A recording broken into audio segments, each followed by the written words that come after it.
Two experts can examine the same evidence and reach opposite conclusions. At that point, most of us tell ourselves we're following the science. We're usually following something else: fear, identity, distrust, and whether we like the person delivering the answer. This week, from peptides and testosterone screening to Trump inserting himself into the World Cup spotlight, we ask a harder question than who's right. Why does the same evidence suddenly count differently when it comes from the other team? This is Shrink the Nation. Let's go. This is Shrink the Nation, a podcast for thoughtful, informed adults, preferably holding a drink and definitely holding a thought. The views expressed here are ours alone. They do not represent our employers, institutions, licensing boards, government agencies, bourbon distilleries, or most emphatically, our families. They've been very clear about that. This show is for education and entertainment only. Nothing you hear is medical, psychiatric, legal, or professional advice. We're clinicians, not your clinicians. If something we say stirs you up, that's not a crisis, that's a journal entry, or an email sent politely. We're here to challenge ideas, not diagnose strangers on the internet. And if you are in real distress, please reach out to a professional who can actually help you. All right, welcome back. I'm David. I am a board-certified psychiatrist. I have served in the military over 20 years, and this morning I'm drinking a big old cup of coffee because it is very early in the morning. So at some point, halfway through this thing, I'm going to have way more energy than I currently have. But what the hell, Robbie? Let's give this a go. Hey, good morning, everyone. This is Rob, also board-certified psychiatrist, also long time in the military. And this morning, I am doing my standby Black Rifle coffee, and I doubt I'm going to ever end up with more energy than I need. I've crossed the Rubicon in my life in terms of ever having more energy than I need. I don't know what to do with that, Robbie. You know, I don't either. You hit a certain point in your life from which you realize that excess energy is just not a thing you get anymore. You got to meet it out. So let's do this. I've got just enough in the tank to get through this podcast, I believe. I have no promises in terms of whether I'm going to make it to next week, though. Well, our tons of listeners appreciate your effort, I assume. I'll probably be winded by the end of this. Let's get it done. All right. This week, we're going to do something that we haven't in a while, I hope, but we're going to try to stick to a topic that is apropos for the news of the week, but also not 100% focused on Donald Jehoshaphat Trump. And I think we're going to do it. I don't think we will. There's like 5 things I've already want to talk about related to... Damn it. Let's try. Damn No, it's fascinating. And I spent a good deal of the week actually thinking about this. On one hand, I am literally bored stiff with the man. I'm just bored. Every time I turn on the TV, every time I check the news, every time I read anything, somehow his face is there and he's in the middle of it and he's doing something else. And he's so ubiquitous that I truly am sick of it. But there's some dynamic in that being ubiquitous thing and getting numb. We're getting desensitized that I'm almost to the point where I'm not even listening to some of the stuff that is relevant because there's so much irrelevant stuff coming at me with his face and name attached. And I am glad you broke the code that J stands for Jehoshaphat. That has troubled me for quite a long time. Now we know. Yep. I think that's what that means. I think so. It has to be. I don't think there's a way to know. When he was born, they looked at him and Mama Trump said, "This young man looks like a Donnie." And his dad said, "And we're calling him Jehoshaphat." And there we go. Actually, one thing, I have to make a retraction to something that I had said before. Wow. And this goes back. This one actually bothers me enough that I feel like... We have journalistic integrity, folks. That's what's going on here. Well, yes, I have to go back and retract it because I very confidently said something to you in a past episode. I don't know which one. This was, a year ago. But I had a strongly held belief that the integrity of the medical system was such that they would not falsify the documented height of our president. I did not feel like that was something that would ever be done. But this week, during the World Cup finals ceremony, there was a picture of Donald Trump standing right next to the president of FIFA, Infantino, and he was standing across, like right next to one of the players on the winning team, Viva la España. And it is very clear that Donald Trump is not anywhere close to 6'3". the player in question is 6'3", and Infantino is 6 feet tall. So based upon the visual evidence of him standing next to both of these men, I would confidently say he is not 6'3". Whereas before, I was very confident that he's one of the tallest presidents of all time because they have listed him as 6'3" in all of his medical documentation. I just didn't think that was something that the medical community would bother fabricating to just appease him. And it turns out, fuck, man, I was wrong. I was super wrong. And this goes back to his first presidency. Donald Trump, I don't know what he is, but I know he's not 6'3". He looks to be maybe 6 feet tall. Why does that matter? I don't know. But I was like, fuck you, Robbie. He's 6'3". So thought number one, and this is just the reality of medicine. When is the last time after pediatrics in which your height was measured? Not in the military, outside the military. Boot camp, all the time in the military. Yeah. I got my height measured, all the time. Yeah, that's super unique. The military always does height, weight. But think about in your medical career, et cetera, when is the last time that your height was measured? I feel like right now in this moment, I am this many days old learning that it is not common for an adult man to know his exact height unless he is served in the military. I never considered that otherwise because my entire childhood went directly into the military at 17 years old, spent my entire adult life in the military. It has never crossed my mind that your height is not regularly considered. Yeah.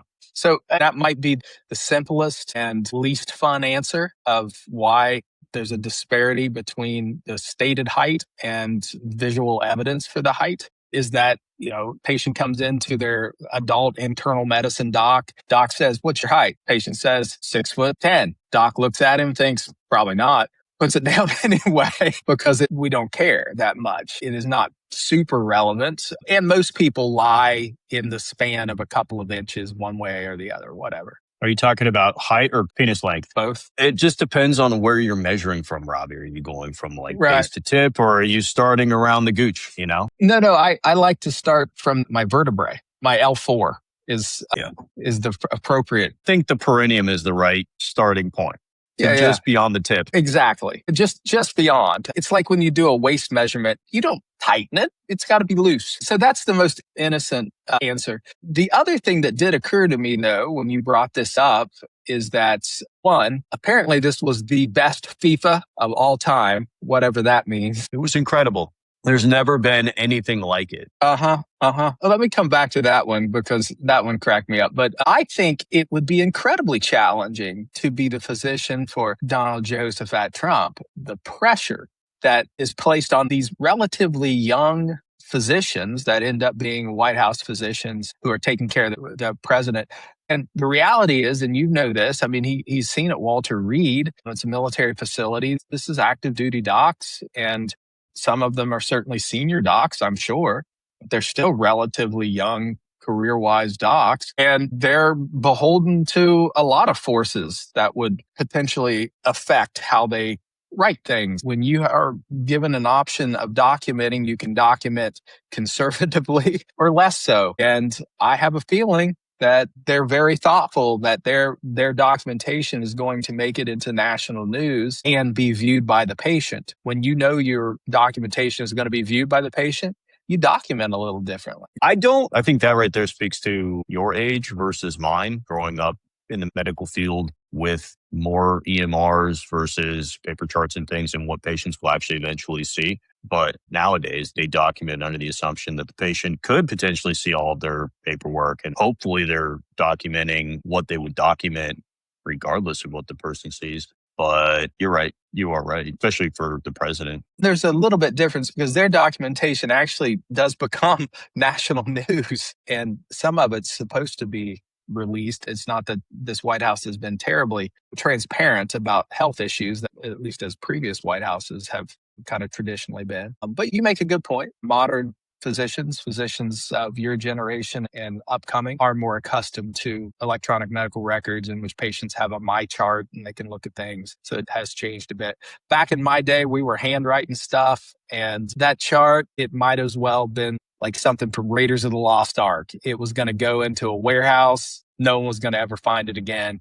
And even if they could, it was written in fucking hieroglyphics that only pharmacists and nurses could read. Yeah. Worst part of my day when I see paper charts still written by somebody who has an active seizure disorder. Right. So speaking of, tell me what FIFA stands for. I have no idea.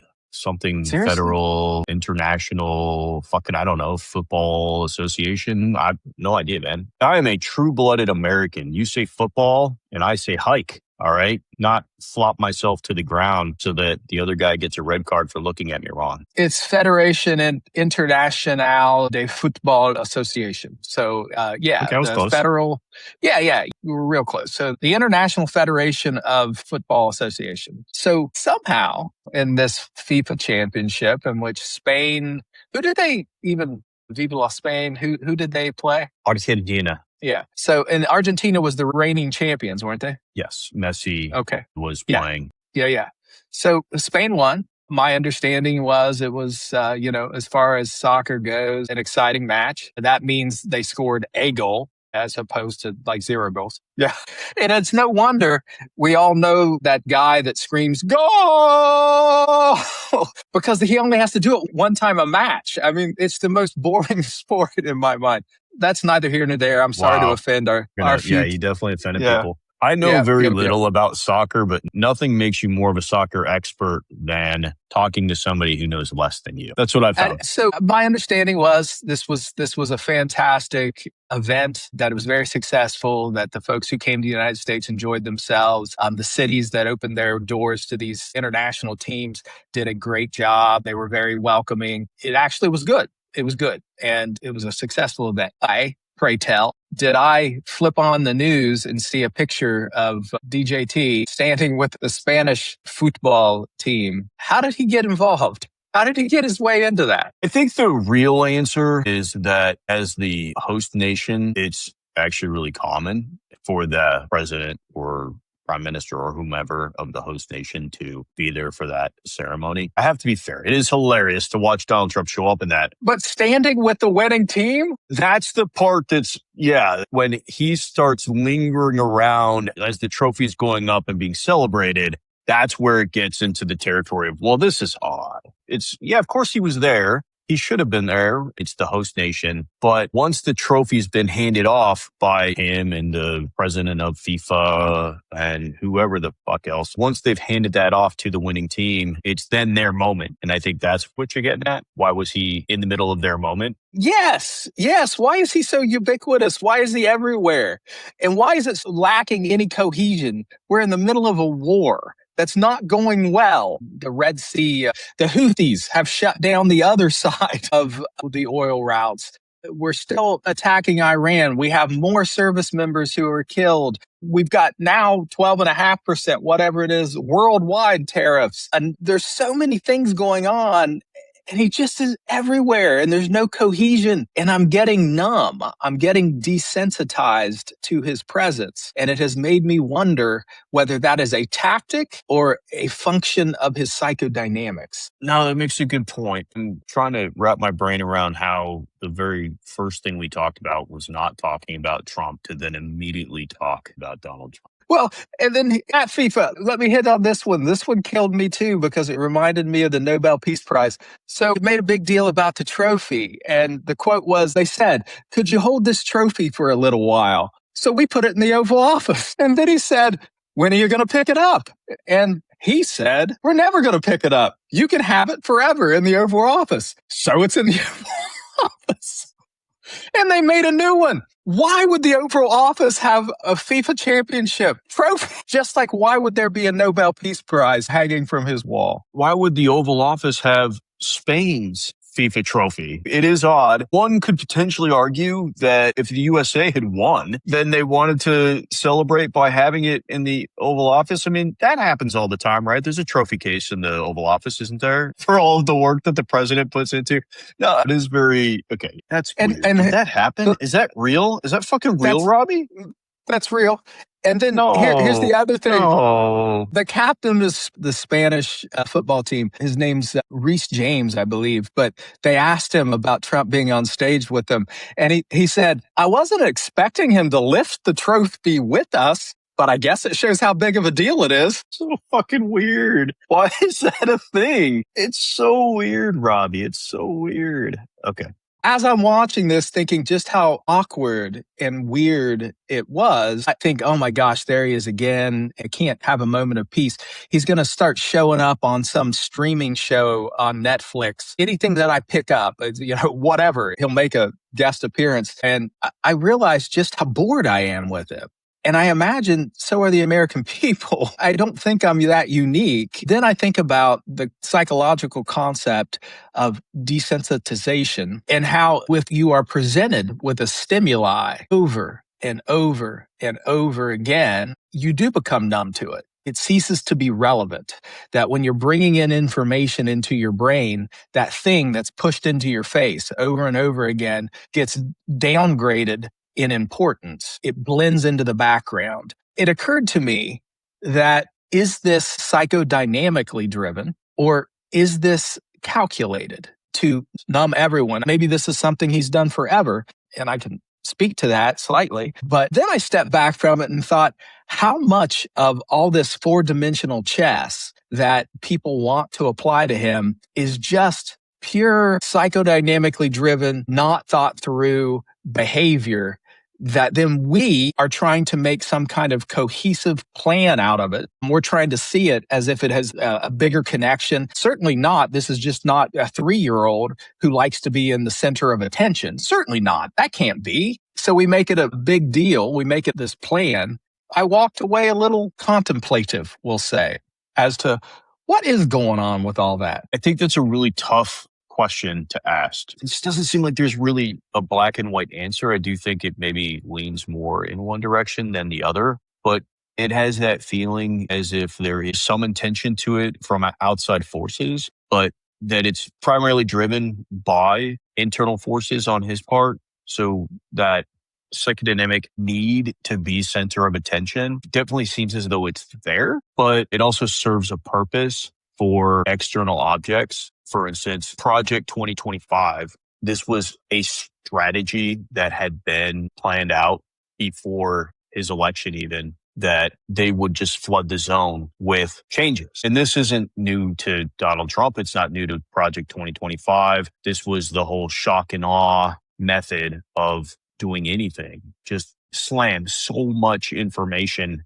out there that it's difficult to track. He has survived off of this his entire political career. It's flood the zone with him, his behaviors. But then there's that piece that you get with the media. It hasn't really changed our behavior yet. Maybe it should. But with our clips of our episodes, if Trump's name appears in the clip title, it is going to get more views than if it doesn't. We go from like 1 to 80 or something like that. Tearing it up is what we are. Yeah, almost viral. So the media definitely feeds off of the fact that he is everywhere because they want that piece. So there's some driving factor outside of it. But I think where it gets into the psychodynamics, Robbie, is more of the fact that he is willing and able to be that. Whereas our past experience with presidents hasn't been, I want to be the news story. They've tried very, very hard to not become newsworthy. Yeah, it's a little bit of both. Potentially. Just for our tens of listeners, let's imagine an individual with a narcissistic personality structure, not making any diagnosis and not putting a name to it. So one of the interesting things about folks with narcissism is the way they end up stabilizing their internal sense of self is through external validation. And to a degree, we all do this. We all kind of use the world around us as a mirror to how we're doing. So when we're receiving lots of approving nods of the community or our significant other, it gives us a little bit of a data point saying, okay, I'm doing all right. And that does help stabilize our ego. Now, for most people, hopefully in an ideal circumstance, and certainly none of us are completely clean when it comes to psychopathology, but most of us also have an internal sense of self that's enduring, that you can make a misstep, you can disappoint someone that doesn't send you into a spiral of who am I good, am I worthy?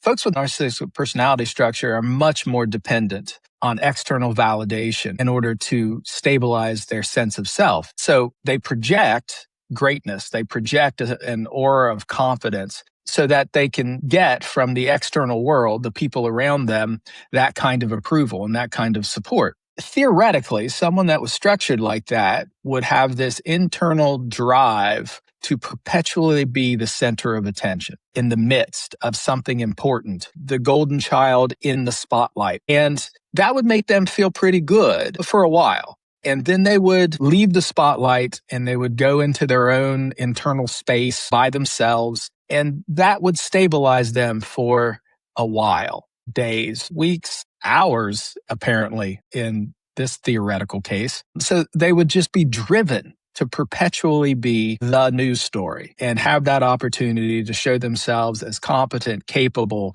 important, grand. But it could never be enough. If there's no ability to internally stabilize the ego, it's never going to be enough. So that's a possibility here, that it's just this drive to go. There's another possibility that it's all calculated, that they are shooting to desensitize us to the point where we just stop listening. We stop thinking, we stop paying attention, and then other stuff gets done because we're not paying attention anymore. My speculation is, and you've nailed something too, there's a variable that we can't necessarily account for, which is the modern world, that it's clickbait, it's 24-hour news cycles, etc.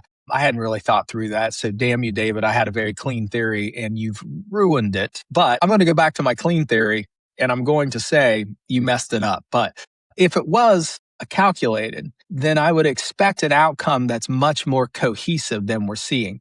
Initially, when this administration took office, that was calculated. That was flood the zone. They had stacked up 30 things that they wanted to do, and they just rolled them out so fast. Hundreds. It wasn't 30. It was hundreds. It was like 200 and something things. Okay. So they stacked them up and they rolled them out so fast that it was almost impossible to respond to them.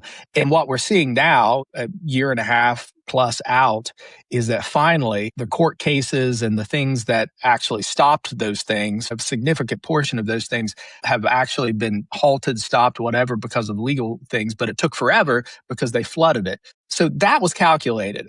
I think we're at the point now where that if it was calculated, there'd be more cohesion. There would be an ends to a means. And I don't think we're seeing that. We're just seeing this kind of random activity now. The things that should be focused on don't seem to be getting the kind of attention that they should. The attention's everywhere. So I'm actually of the opinion that this is more psychodynamically driven. And then I'm fascinated how we, particularly his supporters, take that and make it into four-dimensional chess. And I don't think it is. I don't think it is. Nor do I think four-dimensional chess exists. It's not a thing. Yes, I think the primary driver of his actions are psychodynamic in that he wants to be the center of attention. I don't think he is playing 4D chess, but I do think there is method to this madness from the external sources in some ways, because it has this feeling as though psychodynamics is powering the vehicle that is driving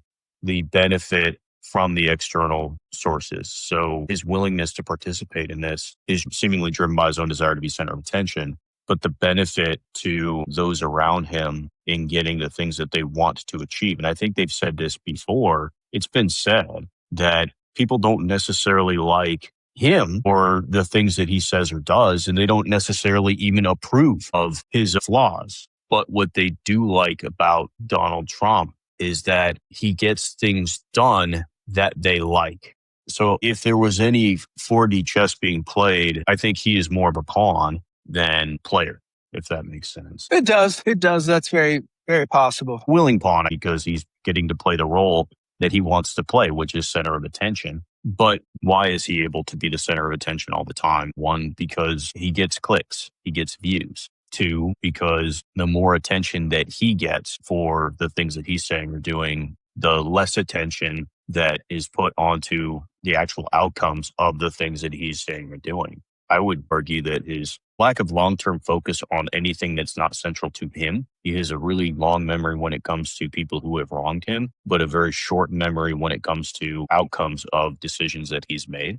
I think that really plays into his ability to task switch to things that just bring him more in his mind, positive attention. As you were talking, the thing I was thinking about was this hypothetical person you keep talking about with narcissism. Generally, the burnout doesn't come from them. It's not that they get burned out of being the center of attention. What happens is the people around them get so fucking burned out from having to deal with the douchebaggery that comes with having a narcissistic personality structure that person can no longer get the attention that they're seeking, and they have more losses than wins, and then they burn out. But when has there been a situation where somebody's wins, we'll call them, are perpetual with the people around them, all seemingly colluding to keep the wins happening, even when there aren't wins? We look at cabinet meetings where it's a parade of humiliation and praise upon him. Do we really believe that they actually believe the things that they're saying out loud? No, I don't know. I've just been flummoxed this week, David. So I don't want to tear a hole in your theory because I think you have a real point. But the image I kept thinking about as you were talking about these things, it's like a snake eating its own tail. This is just something that it's not going to end because it's this continuous cycle of somebody who really, really wants and needs praise and people who are more than happy to give it because it's getting them to where they want to be. So it's two competing sides or even three competing sides, all getting what they want as long as they all ignore reality. yeah, I guess where I'm stuck is that it really feels like there's so many things that are being mismanaged right now in a pretty profound way, irrespective of evidence at hand. It's being pushed forward. Tariffs being a good example, the Iran war being a spectacular example, that we're throwing good money after bad. And then I step back from it and I think theoretically, in the world of someone with a narcissistic personality structure, their ability to mentalize a world in which they're not the center of it is so limited.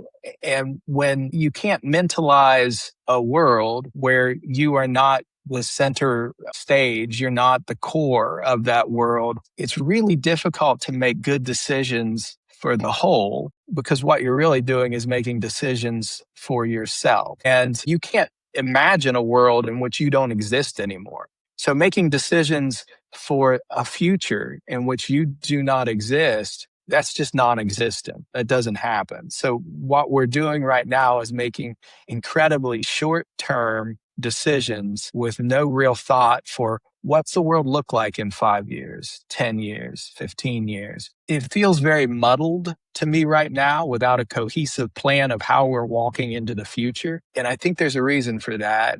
It's just a touch unsettling, frightening, terrifying. We have a blind man driving our bus. You gave me a lot more hope in what you said just now than I've had in a while. I actually feel quite uplifted at this moment. Maybe it's the caffeine finally kicked in. But I feel good because what you described and what we're seeing, it actually lays out really nicely in something I think is really positive because we've had examples of this before. In fact, we have a lot of examples of scenarios just like this. The scale is different than what we're used to seeing, but it's not unheard of. When you have a system that is being built upon the internal needs of one person and for that person to be the center of attention, at first things can look okay because time hasn't elapsed yet. Living in this reality that we're all in right now, time is feeling to elapse quite slowly, but it's been a year and a half. But you have the makings of what other countries have gone through with authoritarian leaders. That's essentially it. When you have the system to just build up this one person, just do what they say and ignore the reality of what they're doing, it can last, but it never lasts forever. The hope that you just gave me, though, is that while our executive branch is being twisted and changed to really fit this internal idea that Donald Trump has for himself, the other systems are just now starting to catch up to that. The judiciary specifically is handing out the losses. They're making those decisions that are starting to crash his party. That's where I have some hope that this isn't something that can last as long as our judiciary and eventually our legislative branch start to play stronger roles. What you described is a high control group with a leader who starts out as being benevolent, but as their need to be the center of attention grows and grows, and the group has to give more and more to maintain that, all the negative effects of that start to happen and the group erodes. And then the floor falls out from underneath them. Then the leader is gone. Yeah, there's going to be a lot of things broken, but this system is actually built and designed to change hands every 4 years. But the things that are keeping him upright right now, they're already starting to break. The people who we thought he could manage the economy when he never could before, but those things are starting to fall apart as they do. But his focus isn't on what's falling apart. His focus is on how do I get more attention on myself and gain wins. He was the anti-war president, apparently, but we're in the middle of a war that he started. He's the economy businessman president, but the economy is doing terribly. He's bankrupted everything he's ever touched. So it's going to be difficult, but I have hope because what I see is that it's not something that can last. It's already starting to happen. I have hope. Or caffeine. It might be the caffeine. We'll take either. Honestly, I'm to the point that if it was methamphetamine that was required, I might ponder it. I might at least give it a hard look. Yeah. No, So- I wouldn't do that. I don't know that I'd do that, but Hey, David, at this point in the show, let's talk about what we were going to talk about. sure. But first, you know what doesn't fix politics, Robbie? Yelling at strangers on the internet. No. That's why we built the Shrink the Nation Civic Desk. You pick an issue, tell us what you actually think, and we'll help you write a thoughtful letter to your elected officials without making you sound like you just escaped a mental hospital. We don't tell you what to believe. We just make it easier to say it. Less outrage, more influence. So check out the Civic Desk at shrinkthenation.com. Look at that, an actual ad for an actual thing that actually exists. For an actual thing? No, I'm You're gonna dumbstruck. highly recommend that our tens of listeners take a few minutes of your life, go to shrinkthenation.com and really look through the website. There actually are lots of interesting things there. There's some features that are really quite useful, the Civic Help Desk being one of them. And I think they'll be thoroughly impressed. It's a good way when you're sitting in the waiting room, killing 15 minutes, take a look. Yeah. I'm proud of it. I'm having fun with it. The website has some cool stuff. You have access to the much more in-depth perspectives of our episodes, which are actually really useful. It's got the links. Everything we talk about moving forward gets fact-checked, and you can go into our episodes and see where we're all fucking really wrong. Or if there's something that we talked about that you thought, oh, that was interesting, there's probably a link to it. So I think it's probably a cool feature. Robbie, I want you to imagine that you bring your kid to the hospital and one of the docs comes in and says, we got to operate right now. Next doc comes in and says, yeah, I don't know that we need to operate at the moment. Maybe we should hold off for a second while we do some more testing. Which one do you believe? Boy, so two experts, different sides of the same opinion. That puts you in an interesting psychodynamic quandary. And we're assuming both are truly experts, correct? Yeah. Okay. Two surgeons in the hospital, equally accredited. They just have a differing opinion in this one. Right. So what you end up being stuck with is whatever biases and fears and anxieties that you bring to the table. So what you bring into the room when you have two expert opinions, so that's your data that you're working on. What ends up making the decision for you is whatever is inside of you, whatever you brought into this. And that's going to be fears and whatever pre-existing knowledge or biases that you have. You're going to make that call based on something other than objective fact. Yeah. The reason I bring that up is recent articles talking about peptides and an FDA meeting as to whether peptides should be not approved, but made available for compounding pharmacies for wider distribution. There we go. So not saying that they're approved, it's just saying we'll let pharmacies that otherwise can't use these start distributing them. Can you define peptides for the folks who maybe aren't read in on what a peptide is? I think the interesting thing is it's just a string of proteins. That's all it is. It's a string of amino acids that are set up in a particular way that seem to have some sort of biological effect in the human body. Right. It's a catch-all phrase that just references a short chain of amino acids. And what we're specifically referencing, though, for this discussion are the ones that act as hormones, neurotransmitters, chemical messengers inside the body that tell cells to do something. So, for example, insulin is a peptide. The GLP-1s, GIPs, are peptides. Oxytocin and what are GLP-1s? Give us an example of GLP-1s. Wegovy semaglutide. So GLP-1s were initially introduced to treat diabetes. They have been found to have significant weight loss effects. They modulate both the sense of satiety, and they also seem to have a direct effect on the reward centers in the brain and have an impact on reward salience, in other words, craving. And they do also slow the GI tract. So they truly do increase satiety.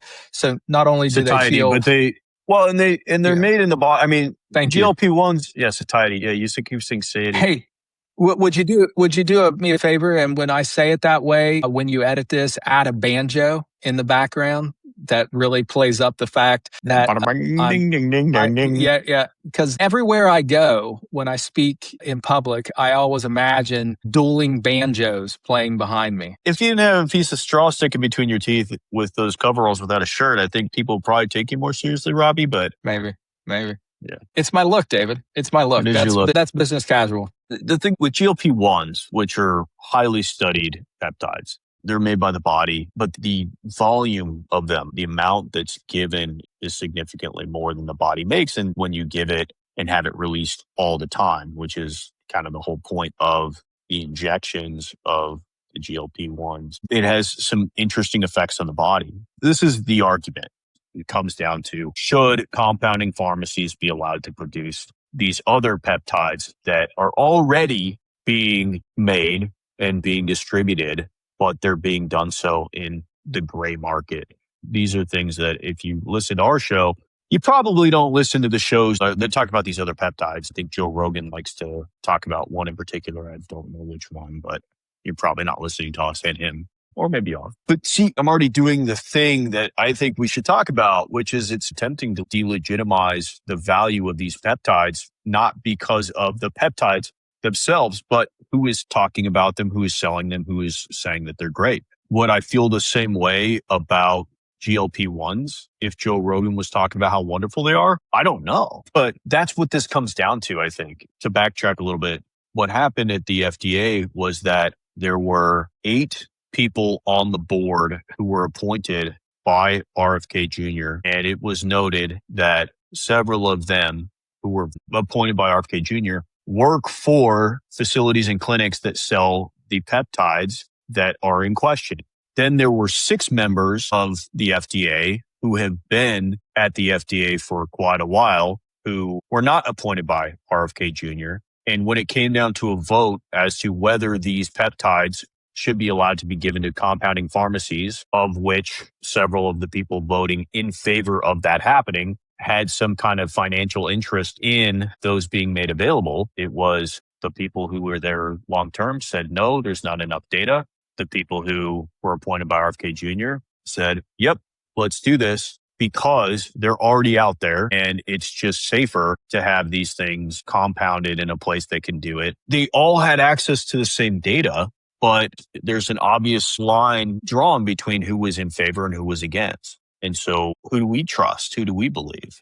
That's the question. And why do I care? The one that Joe Rogan talks about, I think it's the BPC 157.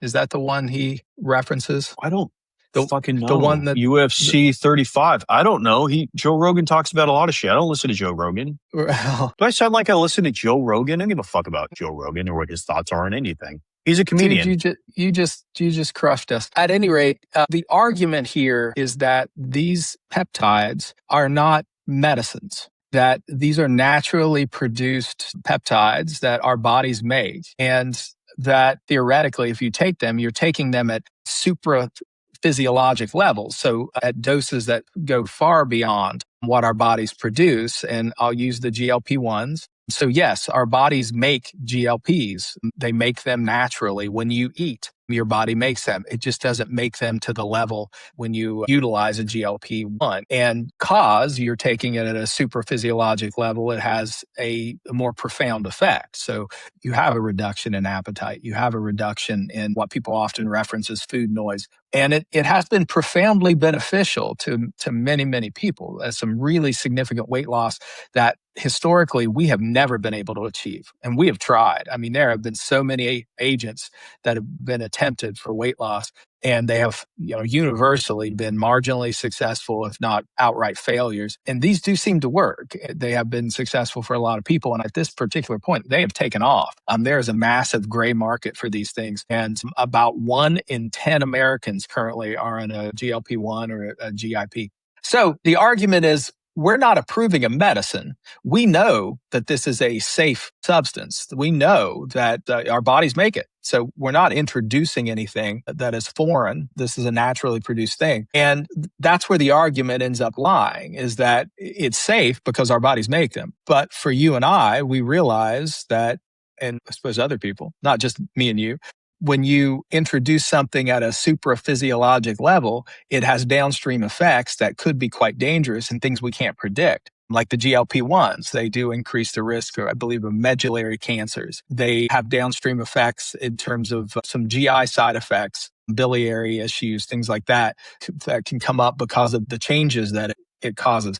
So ultimately, the folks that made the argument that, look, these are out there, they're being used, they're in the gray market, it's unsafe, we should just make it safe for people. They have an argument. They absolutely have an argument. The folks who are arguing, hey, we don't know what supraphysiologic doses of these things end up doing in the long term. We do not know the risks at this point. It would not be prudent for us to say they're safe. And if we make these available, we're basically saying they're safe. Both sides have absolutely a perspective that is not unreasonable, but we're back to the 2 surgeons, 1 decision. And what ends up making the decision at that point are the things we're bringing into the room. And in this environment in particular, in this administration in which we have seen so many levels of grift, of money making, of taking advantage of being in the office for your own personal wealth, that it's very easy to start to question motive. And that's not entirely uncommon. The FDA,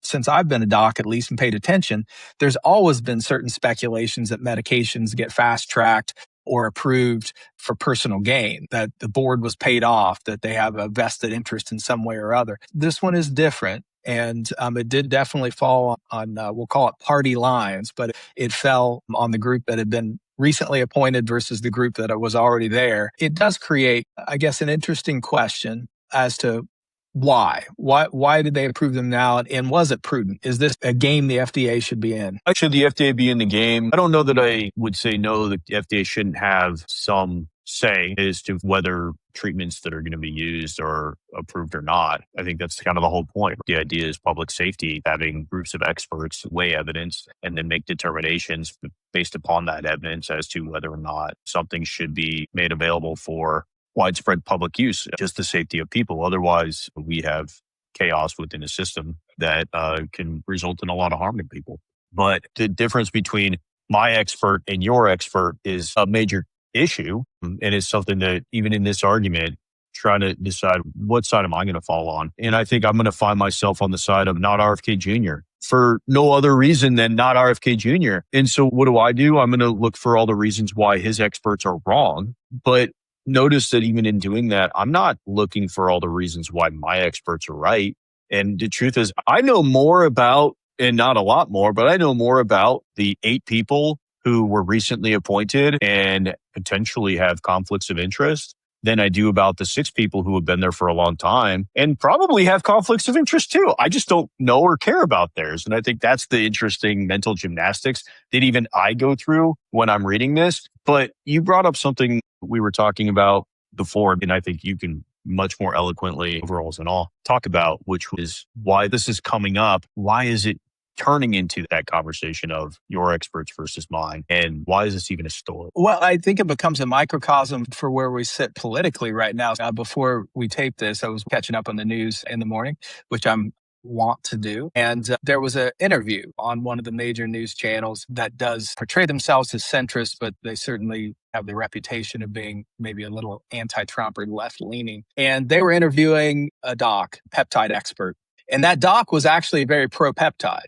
And the doc had a very reasonable approach to it, that she indicated that, yes, she uses these peptides. It starts with an evaluation of the patient. What's the problem? What are we treating? What is the appropriate treatment? What is the time course? That you don't stay on these things forever. There's a goal to that. So she was presenting a very reasonable medical argument. The interviewer, however, absolutely wanted to bend it toward, this is yet another example of this administration misusing its power for personal gain. And it's a political issue now. This isn't a medical issue. This isn't, an argument about medical evidence and what's prudent from a medical standpoint. It has entered the realm of my guys versus their guys, red team, blue team. And that does end up making it much more interesting psychodynamically, because we're no longer actually even looking at the evidence. There's no assessment of the actual evidence. We're looking at our gut instinct. And you probably said it the most, that when you heard it,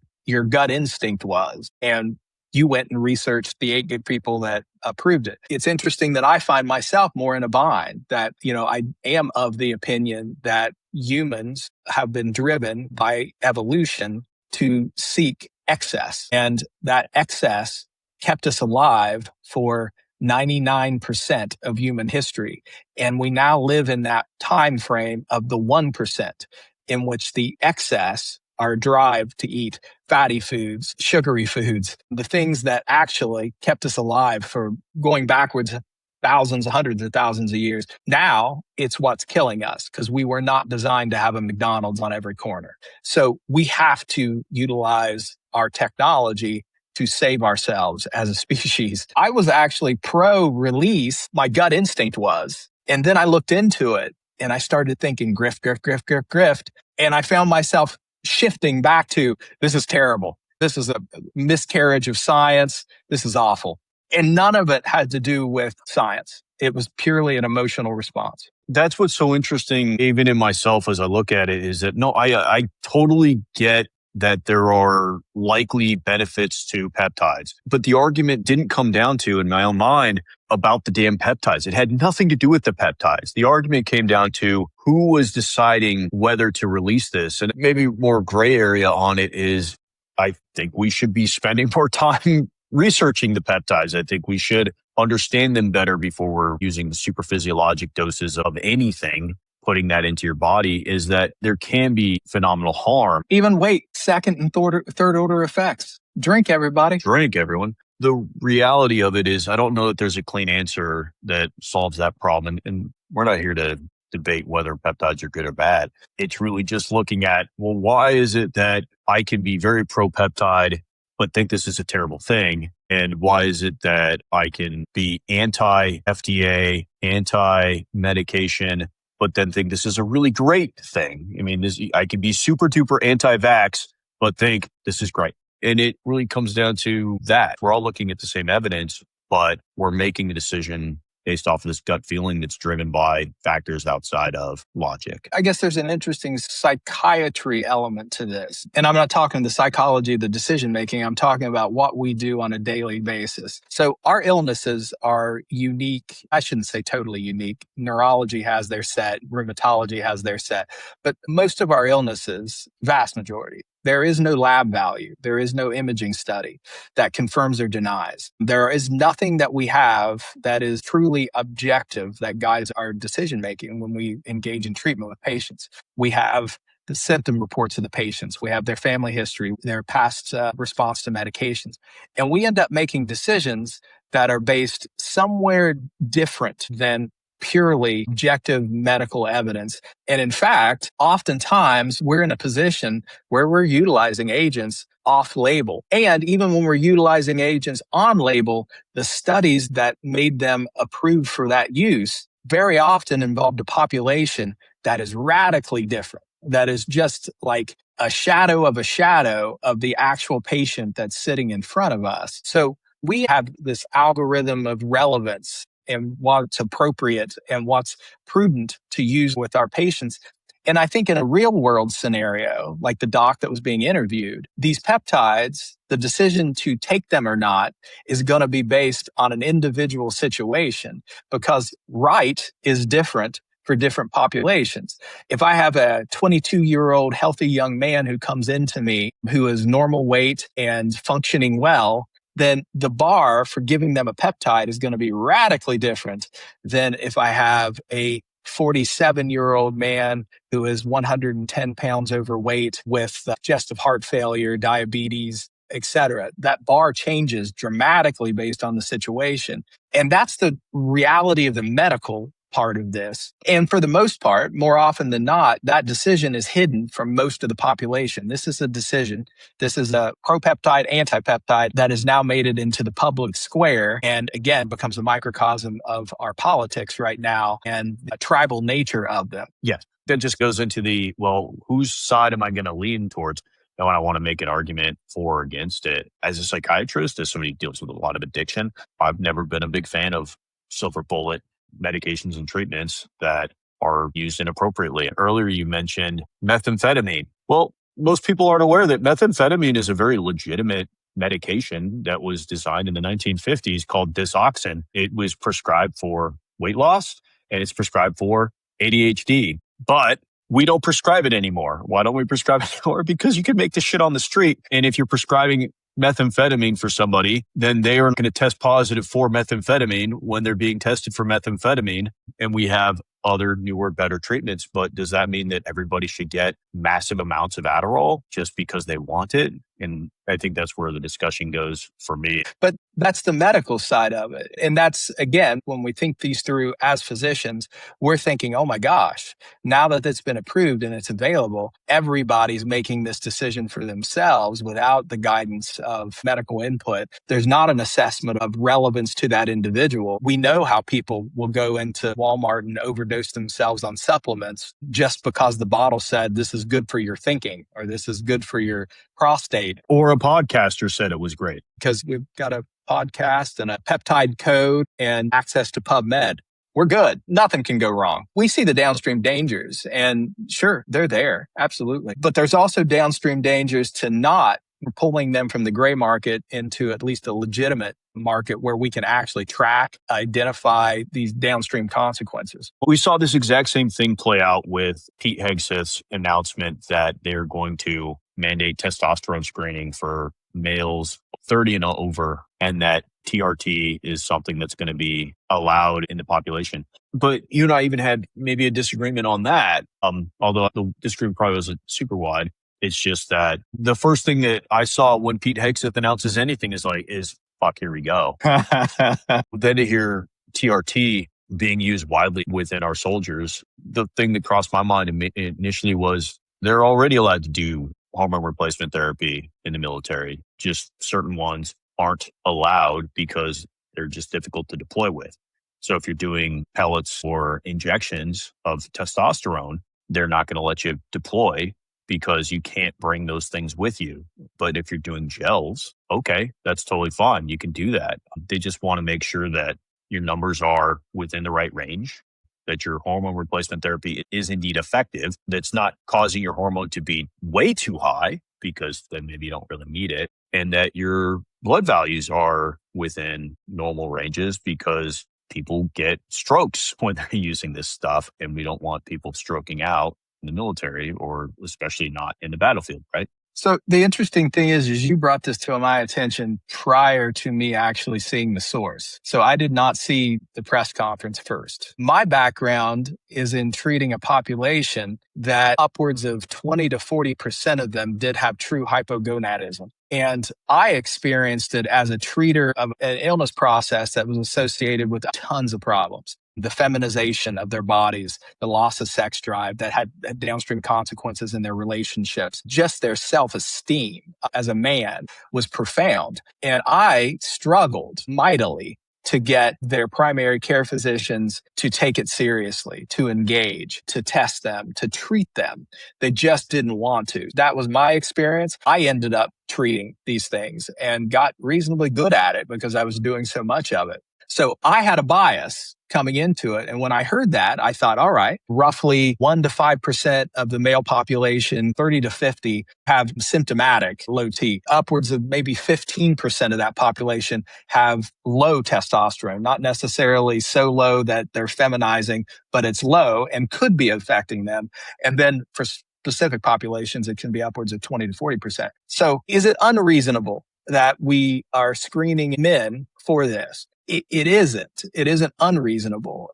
But you and I also know that testosterone ranges are pretty damn broad. And someone could be absolutely normal, functioning very normal on the low end of that scale, or at the higher end of that scale. And that doesn't necessarily isn't sufficient. And in order to make a diagnosis, you have to have 2 AM fasting testosterone levels, both showing it being lower than the reference range. And when you talked about it, I immediately thought, hey, that's great. That is fantastic. It is an underserved need, and it is terrible for men to have low testosterone or hypogonadism. This is great, and it's going to force the system to take it seriously.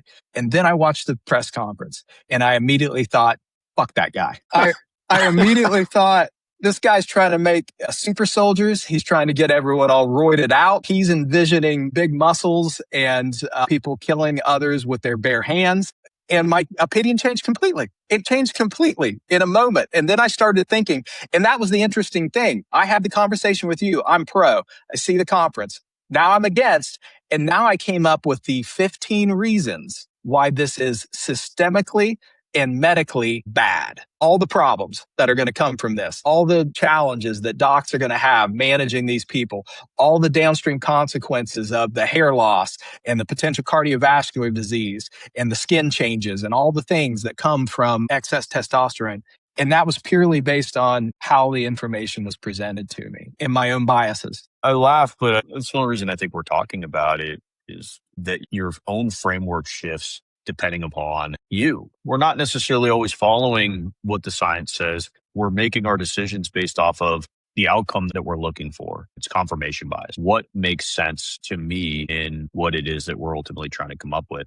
So how do we avoid that? What can our tens of listeners do to help themselves avoid what we're all going through? Because we're all going through it. Yeah, intellectual honesty. And this is something we've talked about from a political standpoint. And it's the same dynamic. It truly is the same dynamic. You hear about that politician's sex scandal. It's terrible. Wait, they're on my side. People lie. There's mistelling of the truth. So we have to be intellectually honest. And part of that intellectual honesty is identifying that flip that happened with me, which I just said, wait, that's fantastic. Wait, fuck that guy. That's horrible. I could have let that little blip go and just been anti right from that point forward. But you do have to, at least take the time to catch yourself and ask yourself, hey, my opinion just changed radically based on one press conference. Is that intellectually honest? You start with your prescription. You always ask me, and then you go first because I always Okay. run your prescription. So you fucking go. You often do. Yeah. All right. So my prescription for the week is we must stop asking only whether the evidence supports the conclusion we prefer. We must ask whether we would accept the same evidence, the same uncertainty, and the same burden of proof if it led somewhere we didn't want to go. Before you trust an expert, before you reject an expert, before you take a treatment, before you ban a treatment, or declare yourself medically liberated by a dude filming from inside of a sauna, you got to ask yourself 3 things. What do both sides agree on? What do they actually disagree on? And who bears the consequences if their decisions are wrong? Being intellectually honest doesn't mean having no preference. You're going to have a preference, but it does mean that you have to follow the science. And if you're not following the science, you're just joining a fan club. All right. And if your argument starts with, well, everybody knows, go ahead and deduct 5 IQ points before you keep going. All right. One last plug. Doom scrolling, it's bad for your brain. So we replaced it with something equally addictive, but at least this one teaches you something. The Shrink the Nation Arcade takes the psychological patterns we talked about on our show and turns them into retro arcade games. Spot manipulation, slow outrage, defend your sanity. New games are getting added pretty regularly and they're completely ridiculous. So stop feeding the algorithm, start beating it. And you can play now at shrinkthenation.com. So if you're just really, really bored and wanting to distract yourself for a few minutes, play one of our psychologically minded arcade games. Some throwbacks to the 80s and the 90s, which is, I think, always fun. But if you want to get sucked into your screen, I think they play better on a computer or a larger screen like an iPad, but you can play them on a phone as well. Give them a try. ShrinkTheNation.com. Have fun with that. Why does our podcast have arcade games? Why not? Okay. We're bored. Why not have an arcade game? How many podcasts have their own arcade games? Take that, Joe Rogan. And your hundreds of millions of dollars. We have arcade games. All right. Anything else, Robbie? Nope. Other than, all right, folks, we really appreciate you. Hit like, hit subscribe, share our stuff, play our games, read our webcomic. Why do we have webcomics, Robbie? I don't know. You were bored? I was bored, I guess. So we have all sorts of shit on our website. Check it out because it is ridiculous. ShrinkTheNation.com. We appreciate you. All right. I'm going to cue up that music. We are out.